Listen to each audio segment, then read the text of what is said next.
આજે પવિત્ર દિવસે માં ભવાનીની ઉપાસના, આજે બળેવ છે, બ્રાહ્મણો માટે દિવાળી છે. આજે જનોઈ બદલવી અમારા માટે દિવાળી હોય સાહેબ. આજે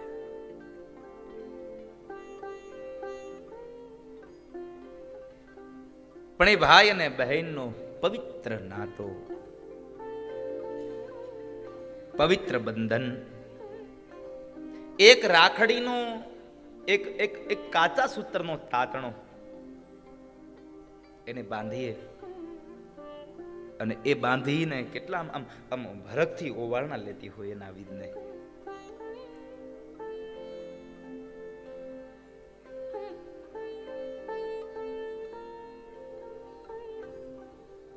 મારી ભાષામાં જો કહું તો હું ભાઈ અને બહેનના આ પવિત્ર બંધનના આ દિવસના આ વર્ણવા માટે શબ્દ ન હોય સાહેબ. કારણ પ્રેમ એ વર્ણવાનો વિષય નહીં, પ્રેમ તો અનુભૂતિનો વિષય છે. પ્રેમ હંમેશા અનુભૂતિ કરી શકાય, એને વર્ણવી ન શકાય. છતાં પણ ક્યારેક એ પ્રેમની વાતોને વર્ણવાના નમ્ર પ્રયાસો મેં કર્યા હોય છે.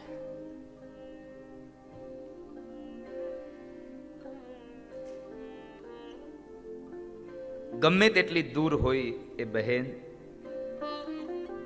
કદાચ પહોંચી શકે એમ હોય તો પોતે રૂબરૂ આવે, અને ન પહોંચી શકે એમ હોય તો એક કવરની અંદર પોતાના ભાઈને એ રાખડી મોકલતી હોય છે. આજનો પવિત્ર બંધનનો નાતો, ભાઈની એ લાડકીને 3 વખત એના ભાઈની રાહ હોય સાહેબ.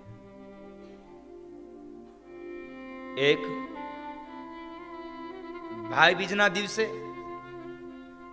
એક આ બળેવના દિવસે, અને એક સાસરિયામાં ગયેલી એ બેનના ઘરે જ્યારે કોઈ પ્રસંગ આવે ત્યારે એના મામેરાના દિવસે. આ 3 સમયે એના ભાઈની એ રાહ જોતી હોય છે.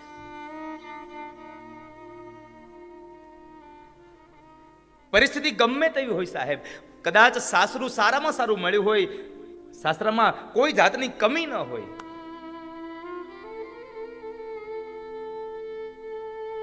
પણ જ્યારે એનો માડી જાયો વીર જ્યારે એના મામેરા લઈને આવે, મામેરામાં શું લઈને આવ્યો છે ને એ મહત્વ નથી, બસ મારો મામેરીઓ આવી ગયો ને એ મહત્વનું હોય છે એના માટે.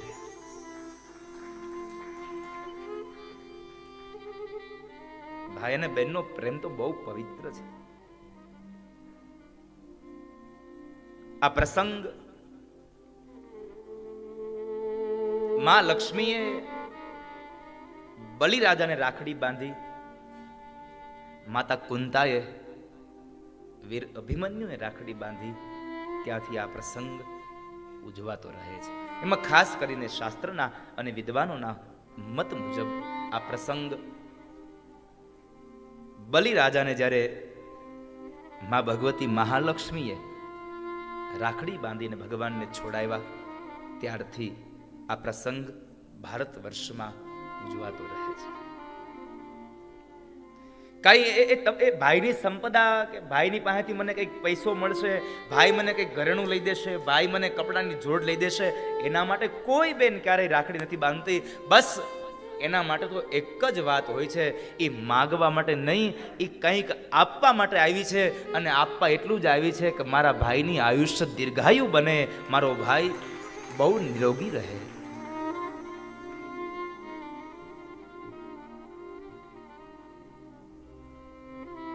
ભાઈ અને બહેનનો પવિત્ર બંધન એ નાતો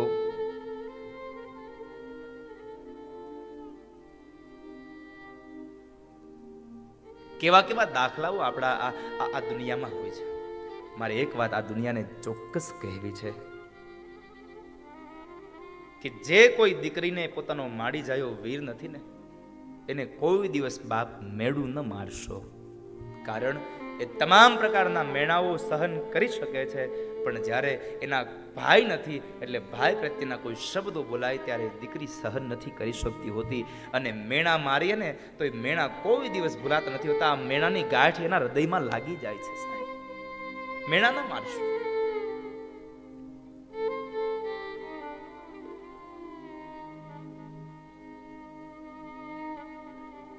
ભાઈ ન હોય એવી ભાભીને એની નણંદોએ પણ ક્યારેય મેણા ન મારવા.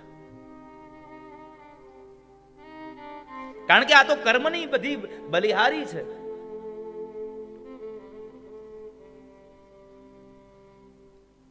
યુવાન ભાઈ હોય અને યુવાન બેન હોય તો જ રાખડી બંધાય ના. વયોવૃદ્ધ થયેલી માવડિયું પણ એના વીરને, વયોવૃદ્ધ થયો હોય છતાં પણ એના વીરને રાખડી મોકલે છે સાહેબ.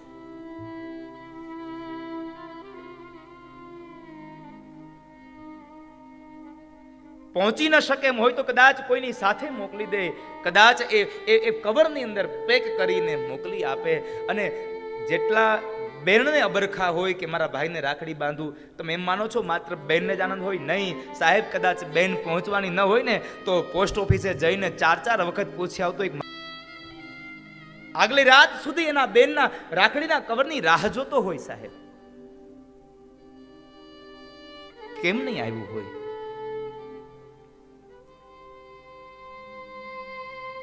કદાચ બેણે રાખડી ન મોકલી હોય ને તોય એ ભાઈ એમ માનતો હોય કે કદાચ આ પોસ્ટ ઓફિસમાં ક્યાંક વહી ગઈ હશે, બાકી મારી બેને રાખડી તો મોકલી જ હોય સાહેબ. એમને ન રહી.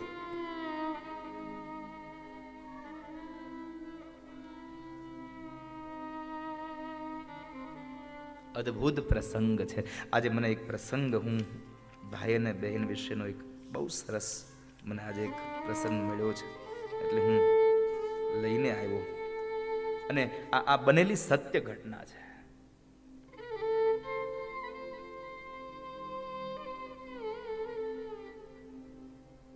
અમે લોકો નીકળવાના હતા ને તો અમારી બધી બહેનોએ અમને પેલા હાથે રાખડી બાંધી હતી. કારણ કે અમે આજે આ દિવસમાં અમે હાજર નથી સાહેબ.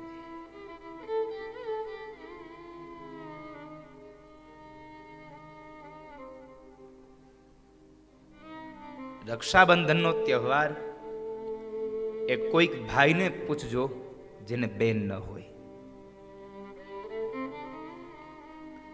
ગામ આખાની એ દીકરીઓ પોતાના ભાઈને જ્યારે રાખડી બાંધતી હોય અને ત્યારે એક ઉભો યુવાન જોતો હોય કે મારે જો મારી નાની બેન હોત ને તો કેટલી મને રાખડી બાંધતી હોત, મારા હાથમાં રાખડી બાંધતી હોત.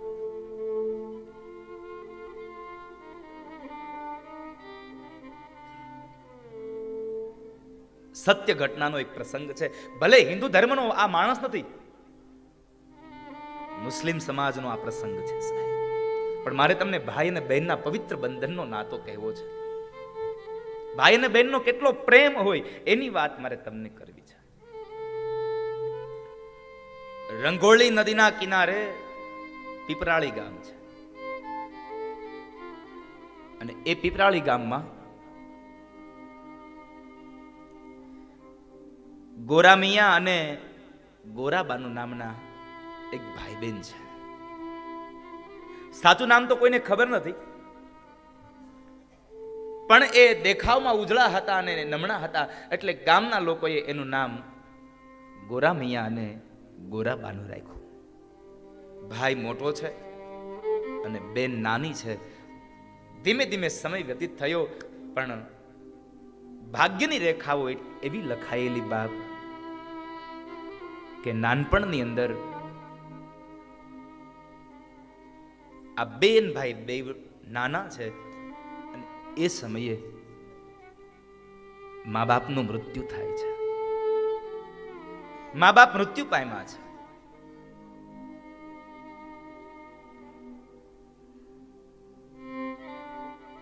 ધીમે ધીમે સમય પસાર થતો જાય.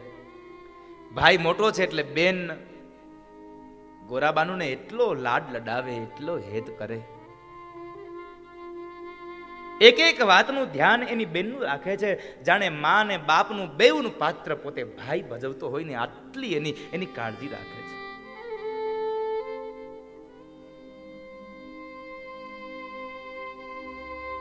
એક જાતની એને ખામી ન આવે.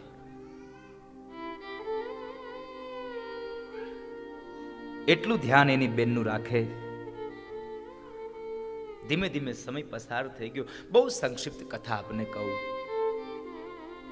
20 વર્ષની આવરદા ગોરા મૈયાની થઈ એટલે એના પરિવારના જે સભ્યો હતા એમની ઈચ્છા થઈ કે હવે બસ આના લગ્ન કરી દઈએ.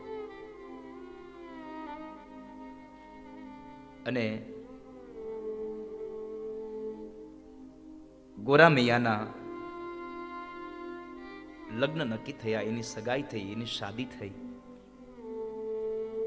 પરણિતા પરણીને ઘરમાં આવી છે. એને સાંભળ્યું હતું કે મારો જેની હારે મારો લગ્ન થવાનો, મારી હારે જેનો વિવાહ થવાનો, એને એક બેન છે અને બહુ એને હેતથી રાખે છે. આવું સાંભળ્યું હતું. પણ ઘરમાં આવ્યું ને, એ ઘરમાં આવેલી પરણિતાએ આજે તો નજરે જોયું કેટલા લાડ લડાવે છે પોતાની બેનને. બહુ લાડ લડાવે. આ જોયું. એક વખતના સમયે બન્યું એવું, ગોરામિયાની બેન ગોરાબાનું આંગણામાં રમે છે અને ઓસરીના કોરે ગોરામિયા બેઠા બેઠા જુએ છે એની બેનની આ બધી રમતોને. અને એ સમય બરાબર એમના પત્ની ત્યાં આવ્યા છે. એને એમ હતું કે એમની બેન રમે છે ને તો ચાલ મારા પતિ સાથે થોડીક પ્રેમની વાતો કરી લઉં. લગ્ન કરીને આવી છું તો થોડીક ઝંખના હતી એટલે લગ્નની એ પ્રેમની વાતો કરવા માટે એના પત્ની આવીને એની પાસે બેઠા છે.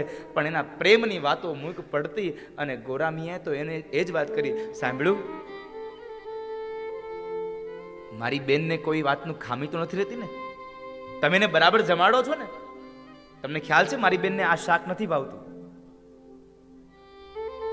આટલી બધી સાર સંભાળ, આટલો બધો હેત, આટલો બધો લાડને જોઈ અને એ ગોરા મિયાની પત્નીને થોડી ઈર્ષા આવી. હવે થોડી ઈર્ષા આવે છે. હું આપ અત્યારની તમામ માતાઓને કહું, સાહેબ, તમારી લગ્ન જીવનમાં તમે જ્યારે સસરાના ઘરે જાઓ અને કદાચ તમારો પતિ એની બેન સાથે ખૂબ ભાવથી રહેતો હોય, એમાં ઈર્ષા ન કરશો. કારણ આ તો જેને ભાગ્યમાં હોય ને એને બેનનો, અને ભાગ્યમાં હોય એને જ ભાઈનો પ્રેમ સાંપડ્યો હોય. માટે ઈર્ષા ન કરવી સાહેબ.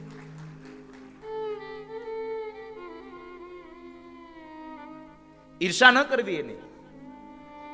અને અત્યારના તમામ યુવાનોને એક વાત તો ચોક્કસ કહીશ કે જ્યારે તમારી સંપદા તમારી પાસે હોય અને તમારી બેન તમને રાખડી બાંધે ને, તો રાખડીના બદલામાં શું દેવું ને એ તમારી પત્નીને ન પૂછો ને તો એમાં વધારે આનંદ હશે સાહેબ. એમાં પૂછવાની જરૂર નથી તમારે.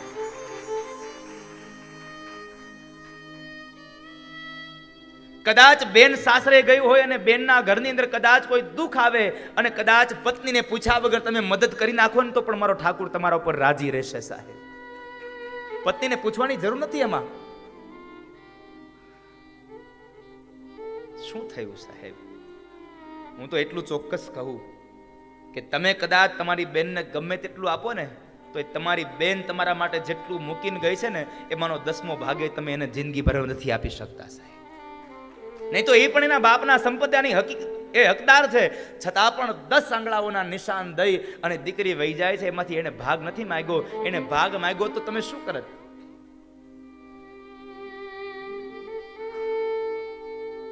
એને આપશો તો એમાં જરાય ઓછું નહીં થઈ જાય. પણ ઈર્ષા થઈ આ ગોરામિયાના પત્નીને. ધીમે ધીમે સમય પસાર થયો. બેન જુવાન થઈ.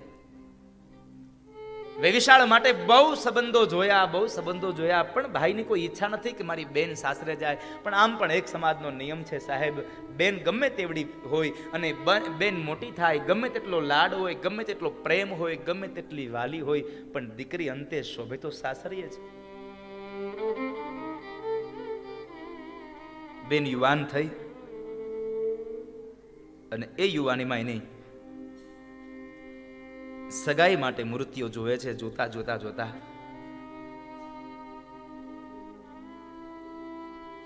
બાજુની અંદર લોલિયાણા ગામ છે અને એ લોલિયાણાની અંદર એમનું વિશાળ થયું, સગાઈ થઈ ગઈ,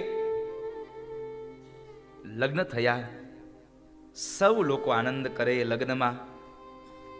જેટલા પણ લોકો એ લગ્નમાં આવ્યા છે આખું ગામ આનંદ કરે, તમામ એ સગા સંબંધીઓ આનંદ કરે.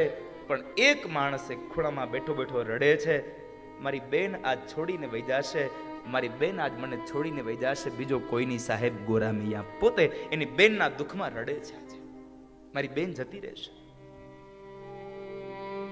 આખું ગામ આનંદ કરે. ભારે હૈયે બેન ગોરાબાનુને વિદાય કરી છે.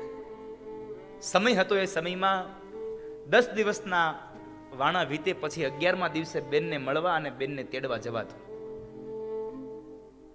11મા દિવસનો સમય થયો અને બેનને મળવા માટે જાય છે. ઘોડી પર સવાર થઈ અને ગોરામિયા મળવા માટે જાય છે.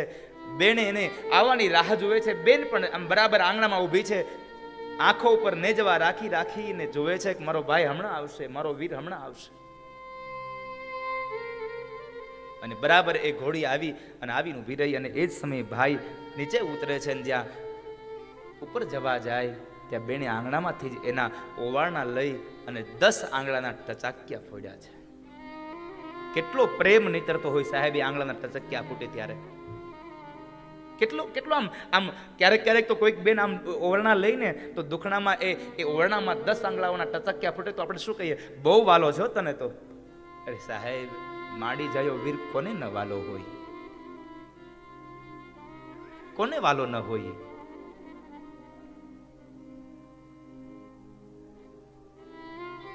બેને ઓવારણા લઈને અંદર લઈ જાય છે. 1 દિવસ 2 દિવસ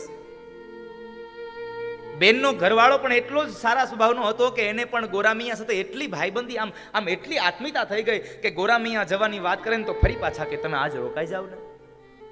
બનેવી એને રોકતા રહી છે. પણ બન્યું છે એવું કે 5 દિવસના દાડા વીતી ગયા અને હજી ગોરામિયા રોકાણા છે. એટલે આ બધાને કોઈને વાંધો ન આવ્યો, પણ ગોરાબાનુની નણંદબા હતા, એણે જરા ગોરાબાનુને મેણું માર્યું કે ભાભીમાં, આ તમે ને તમારા ભાઈ બે મારા ભાઈને વરીને આવ્યા છો, તમે બે અહીંયા મારા ઘરમાં રહ્યો છો. મેણું માર્યું.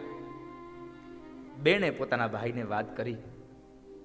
ગોરામિયાથી જવાનું થયું પણ એ દુઃખ સહન ન થતું. એટલે જ્યારે આવતીકાલ સવારમાં જવાનું છે એટલે આગલી રાતે તમામ વ્યક્તિઓને ભેગા બેસાડી અને પોતાનો એક વિચાર એને રજૂ કરવો છે. પણ હું શું કહું, મારે કઈ રીતે એ વિચારને રજૂ કેમ કરવો.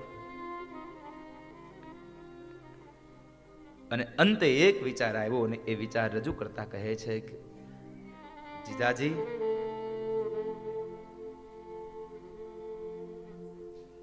હું મારી બેન વગર તો રહી નહીં શકું અને મારે અહીંયા રોકાવું પણ ઉચિત નથી. એક કામ કરીએ તો, એક મિનારો હું પીપરાળીના પાદરમાં બંધાવું અને એક મિનારો તમે અહીંયા લોલિયાણાની પાદરમાં બંધાવો. અરે પણ ગોરામિયા, એનાથી શું ફાયદો? અને ત્યારે એની બેન ગોરાબાનું બેઠી છે અને એ સમયે ગોરામિયા કહે છે, જીજાજી, જો એ મિનારા ચણાઈ જશે ને તો મિનારાની એ સીડીઓ ચડીને ઉપરના કાંગરે આવી અને મારી બેન દીવો લોલિયાણામાં કરશે એ કાંગરે અને હું પીપરાળામાં કરીશ. આ બે એકબીજાના દીવાઓ જોઈ લેશું ને તો પણ અમને મેળાનું હેત પ્રાપ્ત થઈ જશે. અમને એક મિનારા ચણવા દો. અમે બેન ભાઈનું એકને અમે મળ્યા હોવાનું અમને હેત થશે. હું મારી બેન વગર નહીં રહી શકું. બહુ સંક્ષિપ્ત કથા કહું તો પીપરાળામાં અને લોલિયાણામાં બેમાં મિનારાઓ ચડ્યા. સાંજની સંધ્યા થાય અને એ જ સમયે આ બાજુ ભાઈ અને પેલા મિનારા ઉપર બેન એક દીવો લઈને આવે. દીવો જુએ એટલે માડી જાયો વીર મને મળી ગયો અને મારી બેન મને મળી ગઈ, લાડકી મને મળી ગઈ. આવો હેત રાખીને ફરી પાછા નીચે ઉતરે. એક માત્ર નિયમ રાખ્યો હતો કે જ્યાં સુધી દીવા ન જોઈ લઈએ ને ત્યાં સુધી સાંજનું ભોજન ન કરવું. કેટલો પ્રેમ છે આ ભાઈ અને બહેનનો સાહેબ. અદ્ભુત ઘટના છે ને સત્ય ઘટના છે.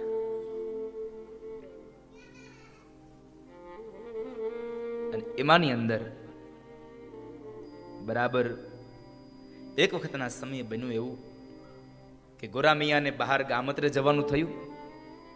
જતા જતા બરાબર અષાઢ મહિનો છે એટલે ઝરમર ઝરમર મેહુલિયો પણ વરસે છે. જતા જતા એણે એના પત્નીને કહ્યું, સાંભળ્યું, કદાચ મારે આવવામાં મોડું થાય ને તો સંધ્યાના સમયે તમે મિનારા ઉપર દીવો કરવાનું ન ભૂલતા હો. મારી બેન રાહ જોતી હશે, ત્યાં સુધી જમશે નહીં. ગોરામિયા ગામત્રે ગયા. ગામત્રાની અંદર એને સમય ઘણો વ્યતીત થઈ ગયો અને સાંજ થવા આવી, હજી ઘરે આવ્યા નથી. અને આ બાજુ એના પત્ની કામમાં ને કામમાં ભૂલી ગયા અને એમાં બરાબર થાકી ગયા હતા એટલે આડે પડખે થઈ અને એને નીંદર આવી ગઈ. સાંજની સંધ્યા ઢળી ચૂકી. આ બાજુ ગોરાબાનું બરાબર ઉપર આવ્યા છે, મિનારા ઉપર દીવો લઈને આવે છે. પોતાનો દીવો ઝળહળતો છે પણ સામેના મિનારા ઉપર કોઈ દીવો નથી.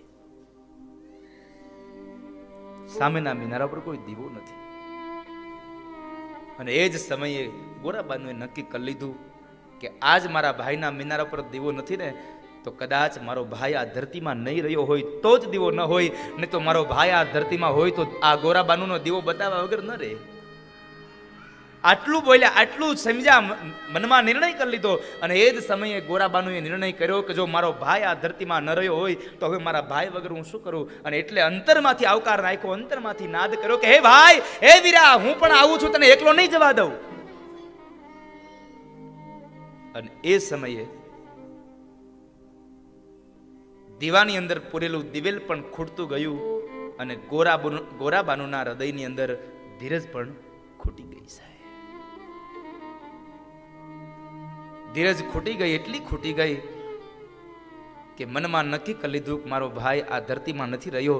એટલે લોલિયાણાના એ મિનારા ઉપરથી ગોરાબાનુએ પોતાના ભાઈની પાછળ ત્યાંથી પોતાનું શરીર પડતું મૂક્યું. નીચે પડે છે અને પોતાનો દેહ ત્યાગ થયો. ભાઈના વિયોગમાં એ બેને પોતાનું દેહ ત્યાગ કરી દીધો. સાહેબ, ઘટના હવે બને છે. રાતનો સમય થયો અને બરાબર ગોરામિયા ઘરે આવે છે. આવતાની સાથે પહેલો વેલો પ્રશ્ન કર્યો, સાંભળ્યું, આ રાત થઈ ગઈ, સંધ્યાનો સમય વીતી ગયો, તમે પેલો દીવો કરવાનું ભૂલી તો નથી ગયા ને? દીવો કરવાનું ભૂલી નથી ગયા. એટલા શબ્દો સાંભળ્યા અને ગોરામિયાના પત્નીની યાદ આવ્યું, હું તો ભૂલી ગઈ. અરે રે રે, હું તો કામમાં ભૂલી ગઈ. ગોરામિયા એકદમ દીવો તૈયાર કર્યો અને એક પછી એક સીડી ચડે છે. રોજનો ક્રમ હતો એ મિનારા ચડવાનો, પણ આજ એક પછી એક દાદરો બહુ દૂર થતો જાય છે. મિનારા ઉપર જઈને જ્યાં દીવો કરીને ઉભો રહે છે તો સામેના મિનારા ઉપર નથી દીવો દેખાતો. એટલે ગોરામીએ નક્કી કરી લીધું કે મારી બેન જ્યાં સુધી દીવો ન જોવે ત્યાં સુધી નીચે ન જાય. અને આજ મારી બેનના મિનારા પર દીવો નથી તો કદાચ મારી બેન આ ધરતીમાં નહીં રહી હોય. આવું નક્કી કરી અને ગોરામીએ પણ પોતાની બેન નથી રહી આ દુનિયામાં, આવું નક્કી કરી અને પોતે મિનારા ઉપરથી પોતે છલાંગ લગાવી પોતાનું શરીર પડતું મૂક્યું અને પોતાની બેન સાથે પોતે પણ જન્નતના દરવાજાઓમાં સાહેબ બેન અને ભાઈ બે વિદાય થયા. મારો કહેવાનો ભાવાર્થ છે કે બેનની પાછળ ભાઈ અને ભાઈની પાછળ બેન, આ બેવે એકબીજાનો પ્રાણ ત્યાગી દીધો. આ ભાઈ અને બેનનો પવિત્ર બંધનનો નાતો છે, પવિત્ર તહેવાર છે. એવો આજ આ પવિત્ર બંધનનો નાતો. કેટલો પ્રેમ, કેટલો લાડ હોય સાહેબ. એટલે બે પંક્તિ એ દીકરી માટે ગાવી ગળમે સાહેબ.